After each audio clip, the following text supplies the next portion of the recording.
رب نے ہر اس سید کی بیٹی کے سر سے چادر اتار دی ہے. یہ سید کا یہ عقیدہ ہے کہ زینب کے سر سے چادر نہیں تھی. جس سید کا یہ عقیدہ ہے کہ زہرا چائی کے چہرے سے نقاب اتر گیا, چادر اتر گئی, اور اس نے بال بکھیر کے حسین پاک کے جسم سے جا کے چمٹی, اور شمر جیسا لانتی اس کا چہرہ دیکھتا رہا, ابن زیاد جیسا لانتی اس کا چہرہ دیکھتا رہا, یزیدیوں جیسے پلید اس کا چہرہ دیکھتے رہے. ہر اس مبلغ کی بیٹی کے سر سے رب نے چادر کھینچ لی ہے. کسی نے زینب کے سر سے چادر اتارنے کی بات کی.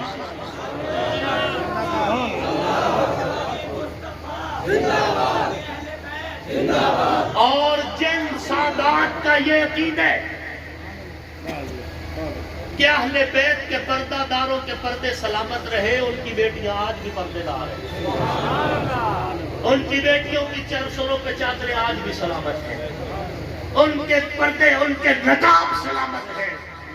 اہل بیت کی گستاخی کا سب سے نقد جواب یہ ہوتا ہے کہ دنیا میں اللہ اس کو عذاب دیتا ہے. جنہوں نے کہا کہ زینب کے سر سے چادر اتری, آج اسی کی بیٹی ٹک ٹاک پہ ناچ رہی ہے. جنہوں نے کہا کہ سکینہ پاک شام کے دربار میں بغیر پردے کے بغیر چادر کے کھڑی تھی, رب نے اسی کی بیٹی کو فلموں میں قصہ بنایا ہے. اور جنہوں نے کہا کہ زینب بھی پردے دار ہے, سکینہ بھی پردے دار ہے, زینب بھی حیادار ہے, سکینہ بھی حیادار ہے, زینب بھی عزت دار ہے, سکینہ بھی عزت دار ہے, زینب بھی عظمت والی, سکینہ پاک بھی عظمت والی.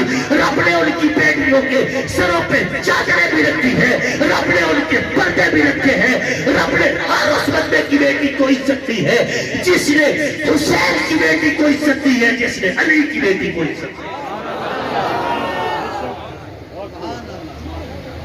ہمارا کسی سے کوئی جھگڑا نہیں, کسی کے ساتھ کوئی تصادم نہیں, نہ بدعملی چاہتے ہیں, نہ لڑائی نہ جھگڑا. لیکن کچھ باتیں تو ایسی ہیں نا جو کامن سینس سے تعلق رکھتی ہیں.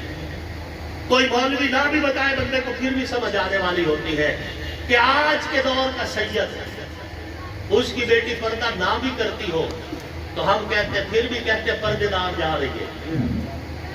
کہتے نہیں کہتے, کیا کہتے ہیں پردے دار ہے.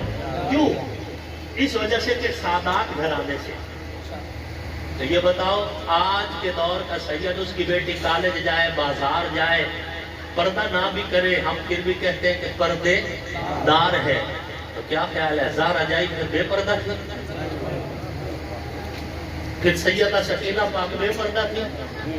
ہم تو اس عقیدے پہ, ہمارا عقیدہ بڑا صاف ستھرا ہے. اللہ رب العزت نے اہل بیت کو آزمایا ضرور ہے, رسوا نہیں کیا. آزمایا ضرور ہے, بے آبرو نہیں کیا. آزمایا ضرور ہے, رب نے انہیں ذلیل نہیں ہونے دیا. وہ اس وقت بھی عزت دار تھے, وہ آج بھی عزت دار ہے, اور قیامت والے دن بھی اللہ ان کی عزت کا اعلان کریں گے. اعلان ہوگا, یا اہل الجمع والحشر, اے حشر کے میدان میں اکٹھے ہونے والے لوگوں, نکسوا رؤوسکم, سر جھکا لو, غضوا ابصارکم, نظریں بھی جھکا لو, حتی تمر فاطمہ بنت محمد, جب تک نبی کی بیٹی فاطمہ گزر نہیں جاتی, نہ کسی نبی کو نظر اٹھانے کی اجازت ہے, نہ کسی ولی کو نظر اٹھانے کسی کو نظر اٹھانے کی اجازت نہیں ہے. قیامت والے دن بھی اللہ زہرا پاک کے پردے کا اعلان کر کے یہ سارے منہ بند کروا دے گا کہ جن کا چہرہ قیامت والے دن نبیوں کو دیکھنے کی اجازت نہیں, اس کی بیٹی کا چہرہ یزیدی پلیتوں نے بھی نہیں دیکھا. بات سمجھ آ رہی ہے؟ ہمارا اہل سنت کا یہ عقیدہ ہے, نبی کے صحابہ بھی شان والے اور نبی کے اہل بیت بھی شان والے. تفسیر حسن عسکری کی روایت سنا کر میں اپنی بات کو ختم کرتا ہوں. تفسیر حسن عسکری میں ہے, اللہ رب العزت نے فرمایا کہ جو بندہ نبی کے صحابہ اور اہل بیت سے محبت کرے گا, میں اس پر اتنی رحمت بارش کروں گا کہ اگر وہ رحمت ساری دنیا پہ تقسیم کر دی جائے تو ساری دنیا کے گناہگاروں کی بخشش ہو جائے۔ بات سمجھ آ رہی ہے؟ تفسیر حسن عسکری کے حوالے سے کہہ رہا ہوں۔ اللہ پاک نے فرمایا کہ جو بندہ نبی کے صحابہ سے پیار کرے گا اور اہل بیت سے پیار کرے گا، میں اس پر اتنی رحمت کروں گا کہ اگر اس رحمت کو پوری دنیا پہ تقسیم کر دیا جائے تو دنیا کا ہر گناہگار بندہ بھی بخش دیا جائے۔ اور اس حدیث کا اگلا حصہ فرمایا، اور جو بندہ نبی کے صحابہ میں سے کسی ایک سے، نبی کے اہل بیت میں سے کسی ایک سے نفرت کرے گا، بغض رکھے گا، میں اس پر اتنا غضب کروں گا کہ اگر اس کے حصے کا غضب پوری دنیا پہ تقسیم کر دیا جائے تو دنیا میں کوئی بندہ بھی بخشش کے قابل نہ رہ سکے۔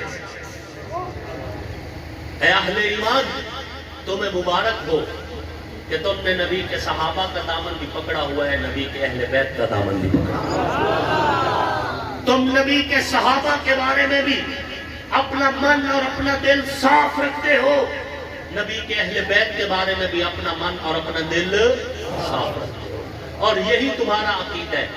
کسی کی ضد میں آ